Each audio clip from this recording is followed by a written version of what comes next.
این ویدیو دارای الفاظ رکیک نمی باشد. فقط یه سری ادا فحش ندیده ها رو در میارن. سر همین هدفون و هندزفری یادت نره. بریم برای ویدیو. امروز اینجا اومدیم تا به آرامش حقیقی برسیم.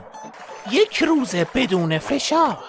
کون لق پاتریک، کون لق گری که همش میگه ماو، کون لق آقای خرچنگ، کسننی باب اسفنجی بچه سال مادرچه.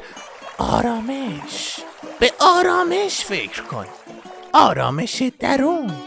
کون لق بیکاری، کون لق سابکار پدرکسه، کون لق اجاره خونه، کون لق خرج خورد و خوراک، کون لق گرونی، کون لق اون سوپرمارکتیه که دلا پهنا حساب میکنه انگار میخواد اون پولا رو بکنه تو کون چروکیده باباش، کون لق امتحانات، کون لق اون ناظمی که سر صبح با یه قیافه‌ای میومد سر صف انگار همه بچه‌ها زنشو گایده بودن ولی پولشو نداده بودن بهش، کون لق هرچی حس و حال بده، کون لق اون اکس کسکشم که باعث شد سیگاری بشم، البته گاهی قلیونم میکشم، کون لق اختاپوس کم کسشر بگو هی کون لق این کون لق اونجا کش، چند روز دیگه مدرسه ها باز میشه، مدرسه ها داره شروع میشه، هورا دوباره درسای ریاضی و شیمی و فیزیک. من عاشق مدرسم، نظر تو چیه گری؟ حسناوت. آره میدونم تو هم عاشق مدرسه ای. منم عاشق مادرتم. کسکش رو مخ. 2 دقیقه اومدم مدیتیشن کنم نمیذاری که. اصلا میرم بابا.